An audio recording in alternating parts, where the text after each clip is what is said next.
First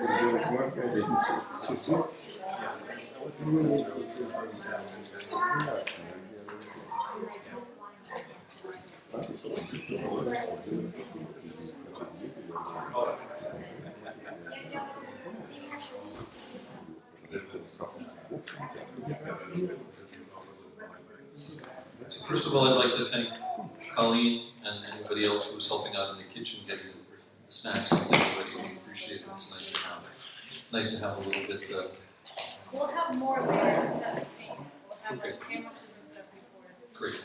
Thank you. Sandwiches and fruit trays, it's just not here. Good. So we're talking about passing on the flame, and I wanted to share with you a little while because I came up with the title. We had been inviting Father Silouan to come, and he's going to talk to us tomorrow about his work in the Philippines.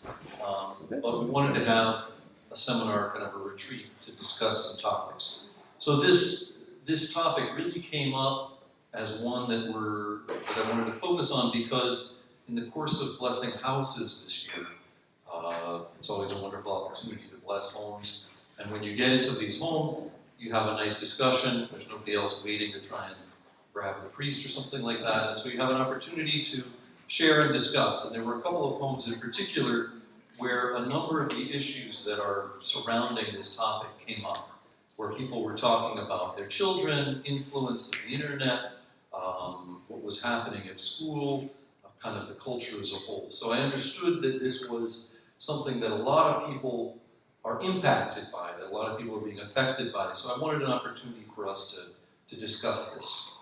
I think, for me personally, the real spur to action came in the June 26, 2015 decision of the Supreme Court, Oberfell versus Hodges, where marriage of homosexuals was made the law of the land.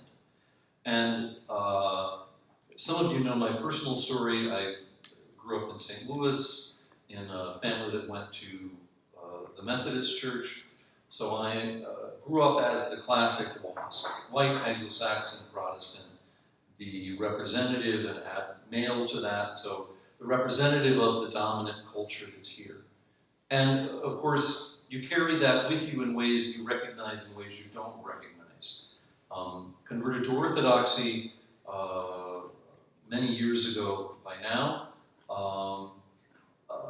But even though, as an Orthodox Christian, obviously I'm a minority, I still had a sense that most everybody that I talk to, most everybody that I see, shares a common value. That kind of my basic morals are generally the morals of most of the people I know. And this decision by the Supreme Court was one of those moments where it really became clear that that's just no longer the case. That not only do a good portion of my fellow Americans think differently about a marriage, but enough of them think that way to have exerted pressure to have a law created which makes it the law of the land. And so this was that point at which, if you're into Boolean algebra where there's big circles and, circles overlap other circles, there's like what most people think. And I used to imagine that I was largely in there. There was, of course, a portion that came out where there's sections of what the church believes and what we practice and what we do, which was different from what most people as members of the American society think and believe. But this was the point at which I really understood that no longer am I part of the majority, part of the bulk of what people think. I am now outside of that. And so perhaps it's just a kind of a personal perception, but for me, this particular event called me into reconsidering all sorts of ways in which I approach what happens in the parish and what happens in my family. So in the past, I could have looked at the movies that came out and said, well, I don't really like the movies. They show morality that I don't agree with. They have stupid plots. I just don't care about it. And kind of say, well, that's just the movies. That's Hollywood. And maybe you could, kind of say, well, pop music is promoting a kind of culture, and well, that's just pop music. But now it's no longer just a little here and a little there. It's kind of like the administrative structure of the whole country is going to say, no, we're going to believe this, and it's not what you believe. So that's the point at which I totally recognize that we as Orthodox Christians really are in a minority here. Of course, I'm also a priest in the Russian Orthodox Church outside of Russia.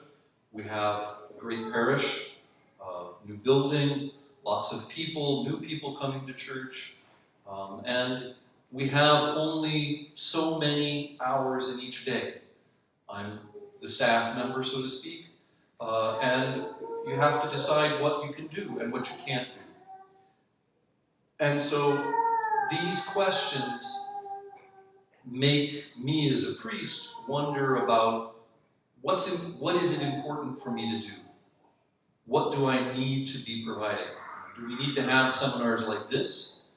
Make sure that we discuss these things and consider them, or do we need to be doing something different? We can talk about that later.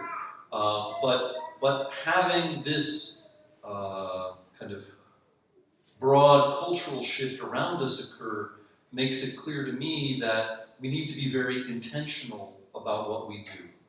That time is precious, and as the St. Paul says, we need to redeem that time. We need to be working for a purpose in what we do. We can't just kind of let it happen and think, well, everything will be okay. We need to be intentional about how we go about things. I also see, as someone who hears confessions, people's problems, their difficulties, what they come across, a conflict at work, a difficulty in a family, interpersonal relationships. And so these very questions impact a lot of those things as well. And so I'm really interested to try and find a way to help out people to address their concerns. Then also, of course, I'm the father of 3 children. So I have a personal interest in passing on the flame and making sure that my own children and their grandchildren, and I like what Father said, the comment of Metropolitan Anthony about having our grandchildren remain in the faith. God help us all that be what happens. But we have to recognize, in a sense, we really are a minority. I found a couple of figures that I thought would be interesting to share. There's a study by the Pew organization about faith in America in 2014. They said that about 0.5% of the United States is an Orthodox Christian, about 0.5 of our whole population. There was a survey done by the Assembly of Bishops in 2011, which said that there are roughly 800,000 Orthodox Christians in the United States. Of those, only about 210,000 attend church on any given Sunday, or active petitioners. That doesn't mean they all really go to church. The same survey said that ROCOR has about 28,000 members. I can't say whether that's right or wrong, but it's just what the survey says, of whom about 9,000 of those attend church regularly. So the bottom line is that we're a minority of minorities within a broad culture. We're just a little piece. But we'll talk about this a little bit more in our kind of response to this situation. But I think we just have to be objective about it and say, well, this is really the case. We are not the voice of the culture as a whole. That's not necessarily bad. It's also not necessarily unusual, but it is the case. One of the other things that we need to recognize is that our world has really changed. I moved here about 5 years ago, and up until that point, I didn't have a smartphone. I had internet at home, but I didn't have a smartphone. Now I have a smartphone, and honestly, I don't know what I'd do if I lost it. It's become a part of my life, and I think most people feel this way now. The internet is present and with us in a way that it was not, certainly 10 years ago, and probably even 5 years ago. And it doesn't mean that, there can be, as they call it, disruptive technologies. The cars appear and suddenly transportation is all different. And the internet and smartphones are that sort of thing. But it has a great effect on the culture as a whole. So just think about this. The largest consumer group on the internet for pornography is children between the ages of 12 and 17. This is statistics from Pornhub, which keeps its own data about who watches the internet. So I remember growing up a number of years ago, and there was no way, at least as far as I could understand it, that would have been the case at that point. Simple access to pornography just didn't exist in that way. But now it can be on every phone, in every room, anywhere that you want. Pornhub also says they have 64 million people watching porn on any given day. How many? 64 million people on this one. It's the largest of the porn sites. It's just United States? I think that's the world. That's the Okay, world. just a website. Just this one website. Another statistic says the average age for children first viewing porn now is 11. Most 11-year-olds have seen some sort of porn. If you haven't looked at it, there's a wonderful website called fightthenewdrug.org. Those words put together, that really is focusing on the ill effects of pornography and the internet. And I think we have to recognize that this is part of the reality for many people. And when we talk about our response, we need to understand what it is that's happening. And I think this is one of those very sad states of what's occurring that affects us and people around us in ways that we can't even say.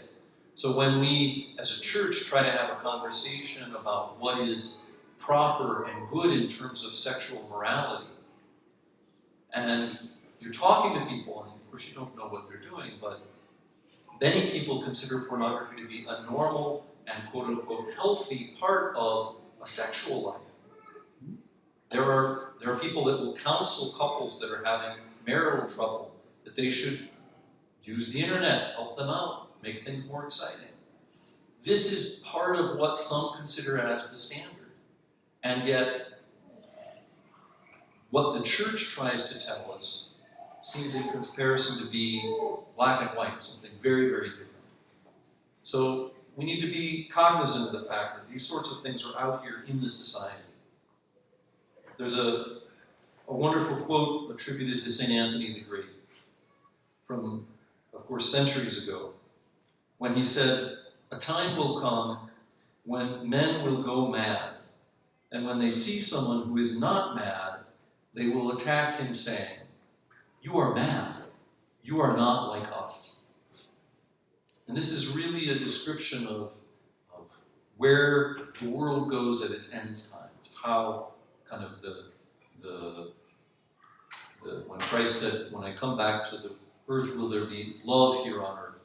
When people come so far away from the truth, those who try to stay close to Christ, who try to retain the faith, in comparison to what everybody else does and what they consider to be normal, they will be considered mad. And so we, as Christians, as Orthodox Christians, have to become comfortable as best as possible with this assessment that people are going to look at us and say, not only are we unusual, but we could just be mad, and as we had a question from before, potentially even, harmful in our approach, in our attitudes. But this also is nothing unusual. Christ himself said in the Gospel of St. John, "The time cometh that whosoever killeth you will think he doeth God service." Right? The apostles were prepared to know that their teaching was going to be rejected. It was going to be the cause of concern and rejection in terms of other people. So those are kind of the main spurs to kind of begin this conversation, the reasons why we really need to do this. And it's my earnest hope that what we start talking about today is not just well, it was nice to have Father Simo on here, and we got together, we had a little discussion, and then we'll never talk about it again. To me, this needs to be something that we as a parish talk about on a regular basis. It doesn't mean every week, but on a regular time, we need to have these conversations. Keith Hartzler has graciously offered, along in the fall or at the end of the summer, to have a follow-up to this, kind of a gathering to say, let's come together and get adults and families and have maybe a bonfire at his house and discuss some of these things again. So what I wanted to explore are some of our responses. What do we need to do? How do we need to, if we look at the situation that exists, kind of objectively and kind of calmly say, well, here's how things stand. What do we need to do in response? And I think one of the first response really needs to be, don't worry. That is, it's possible to take all of this information, and I just talked a little bit about pornography, it's possible to get really worried, to get really upset, to get very fearful, and to think that things are going to be terrible, they're going to be bad, there's problems coming, and who knows what we're going to do, and just get worried. And I think fear is one of the tools of the evil one, of the demons, of the devil, to try and disrupt us, to try and make us be insecure, to try and make us be inattentive to what's most needful. So Christ many times gives analogies about the life of the Christians, which indicate that we're not everybody. We're not the big group. For example, in Luke he says, "Fear not, little flock." Right? He's talking to people and telling them, no, don't be concerned. And don't be concerned because he says, follows it with that by saying, "For it is your Father's good pleasure to give you the kingdom." That is, there's a promise, there's a reward, there's something for which we as faithful are working, which is greater than anything which can be deprived from us in this life. So we have to be sober and be objective and recognize that, of course, none of us is excited for physical discomfort, for being fired from a job or from having others dislike us. I don't think anybody kind of says, yes, please bring it on. But we also have to say that our faith as Christians comforts us in that we know that Christ will be with us and will reward us for our faithfulness to Him. One of the other things that Christ talks about, he uses the analogy both of salt and of yeast in terms of who the Christians are and who the faithful are in the world. And we need to think about these two things and understand kind of our position in this society. If we are the salt or we're the yeast for the society, neither one of those things in any recipe is the majority of the contents. If you had something made of 90% salt, it would be just terrible. You wouldn't want to eat it. But add a little salt to something else and it goes from kind of bland to having a good flavor. Take the yeast and add it to the flour and it begins to rise. It affects all of it. So in this sense, we are called with God's grace to be the salt, to be the yeast for this society, to try and, with God's help and in our humbleness as best as we can, our humility, to really be a source of that grace within the whole. It's not for us to be the whole at this moment, in this place, in this society. We are simply who we are. And Christ tells us that, he says very directly, "Ye are the salt of the earth. But if the salt has lost its savor, wherewith shall it be salted?"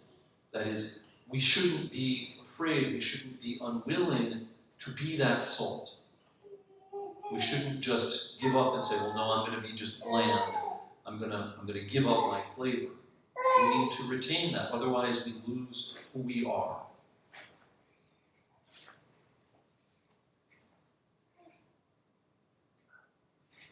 One other thing to keep in mind is, as Father covered a little bit, it's not unusual for the church to be in this position.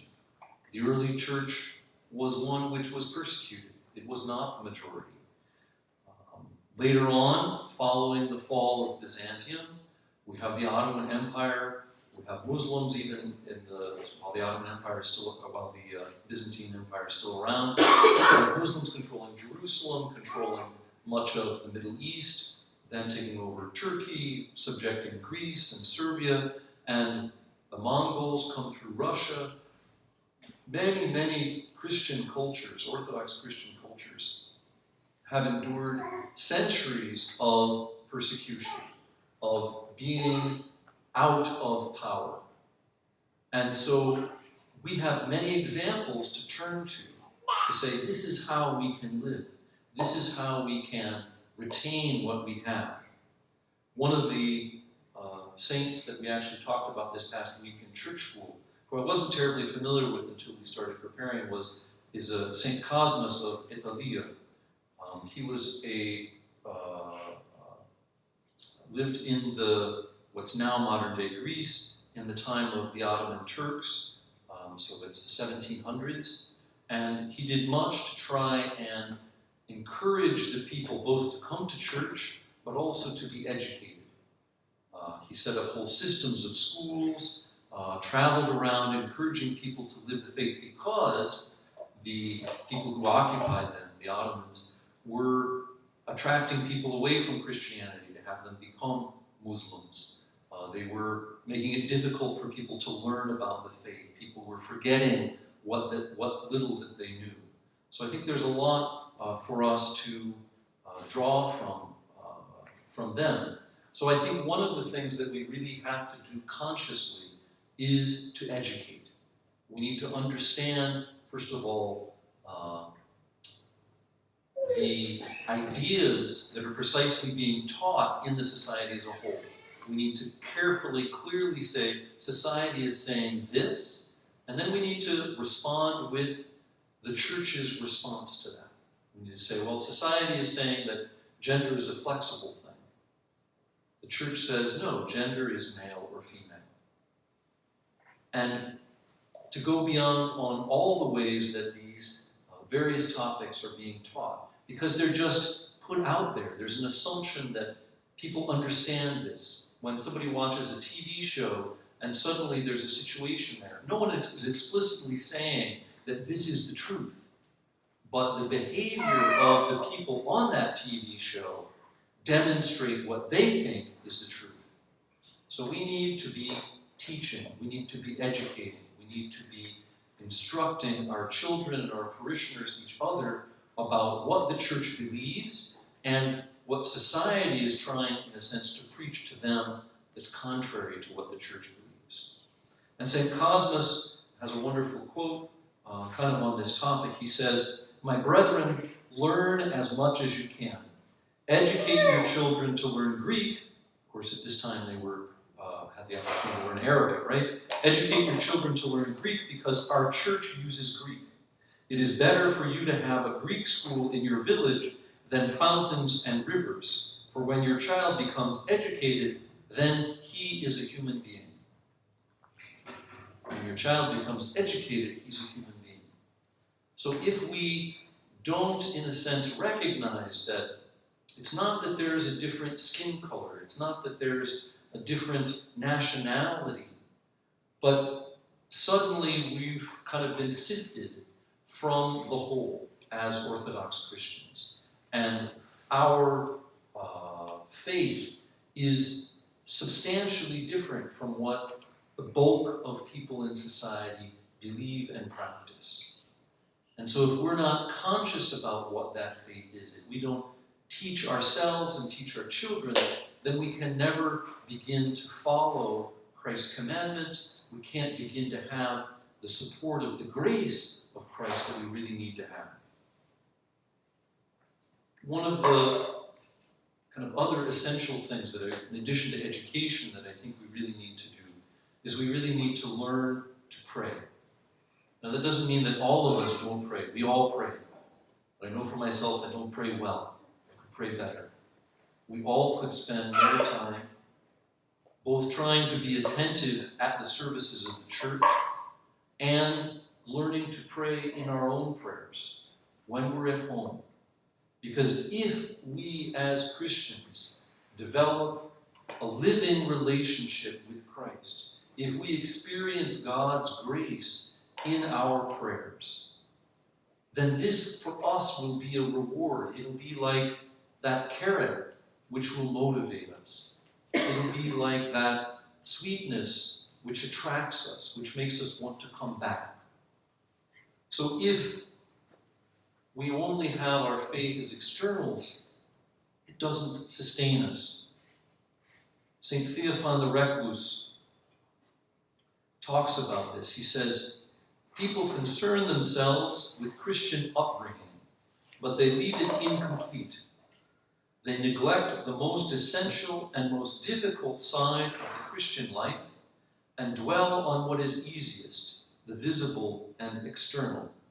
Right? So people want to know, and this is common. As a priest, someone comes up to me and says, well, I'm new to church, I don't really know, where should I put a candle if I have someone who's sick? Where should I put a candle if someone has died? Okay, we can learn these things, and it's okay to know them. There's nothing wrong with this. This is good for us to know. But that in and of itself is just the form, just the outer side of our prayer. We have to move beyond it, because in addition to that, you can start out the question, well, what's the appropriate dogmatic to go on Vespers on a Wednesday evening? Right? There's all sorts of little ways we can spend hours and hours and hours learning all of the form and structure of the life of the church. But if all of this happens and it hasn't reached our heart, then it's missed something. St. Theophan continues, he says, despite the person who's learning all these externals, he says, despite all this correctness, he has no inner peace. The essential defect in the order of his life is his lack of attention of the movements within himself and his lack of self-mastery. Lack of attention to the movements within himself, that means his passions, his sins, the way his heart moves. And his lack of self-mastery, that is, because he's not praying well, his thoughts run wild, his thoughts rule him, his thoughts distract him. He's not able, with God's grace and God's help, to gather himself to find that peace that Christ gives to us. He continues, he says, he understands then, once he's moved on to this deeper life, then that the essence of the Christian life consists in establishing within the mind, establishing himself with the mind in the heart before God, in the Lord Jesus Christ, by the grace of the Holy Spirit. In this way, he is enabled to control all inward movements and all outward actions, so as to transform everything in himself, whether great or small, into the service of God, the Trinity, consciously and freely offering himself wholly to God.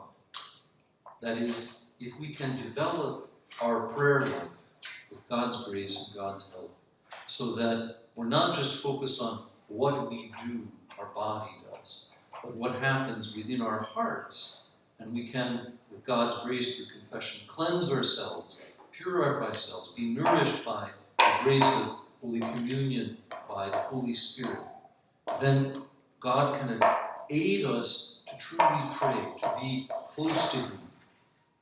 In this way, we can resist whatever obstacle will come to us.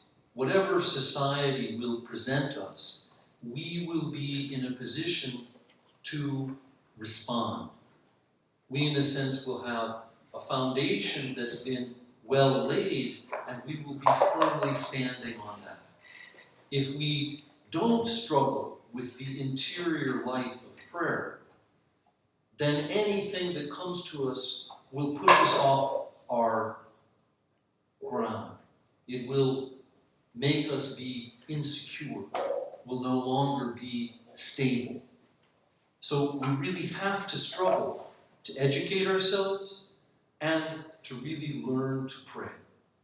Because if we don't do these two things, then we're going to have a very, very hard time living the life of the church, regardless of what happens. So let's look for those things. The final thing that I wanted to add is simply to say, I think there's been an ongoing discussion about culture.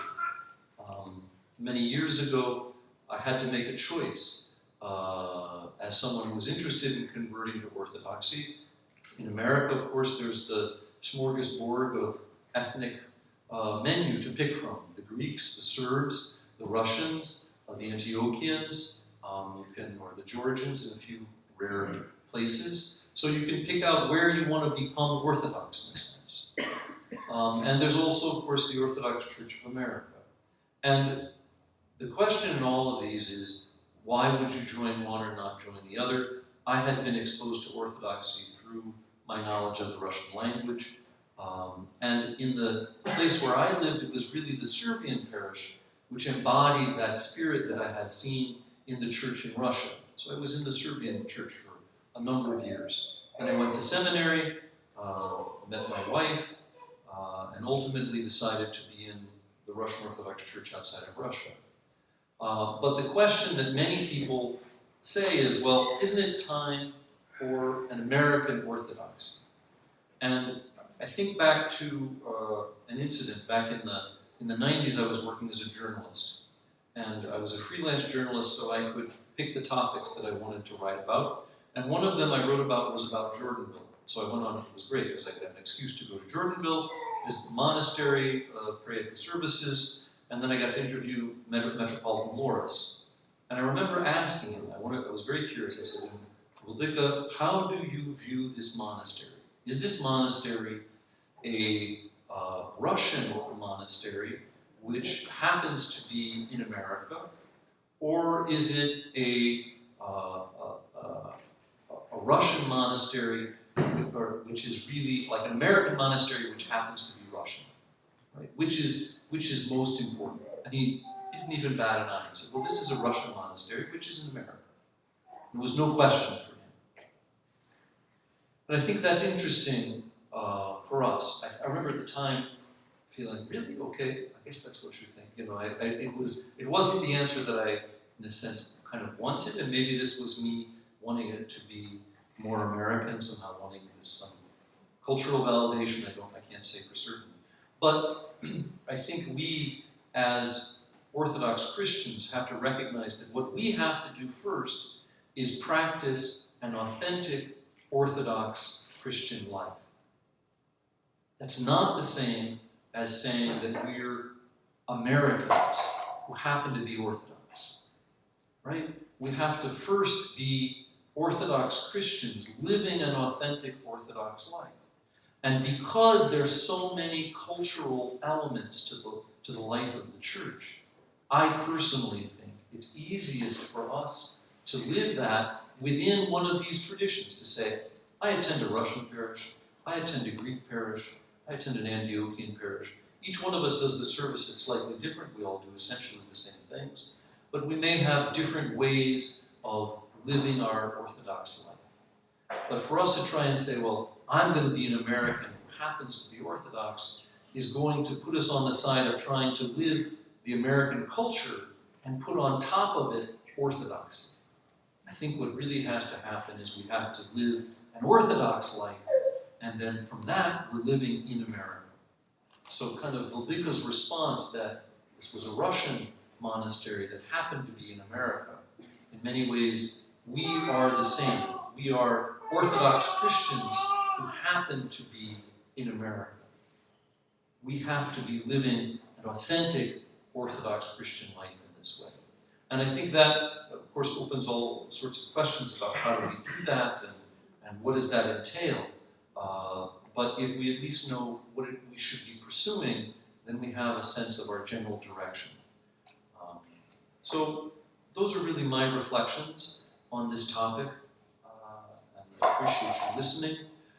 And I think what I'd like to do now is, maybe we'll just, maybe John, you can turn off the video, maybe we'll just we'll just kind of make a circle, and I'd just like to have a conversation, because I think we can discuss these things as a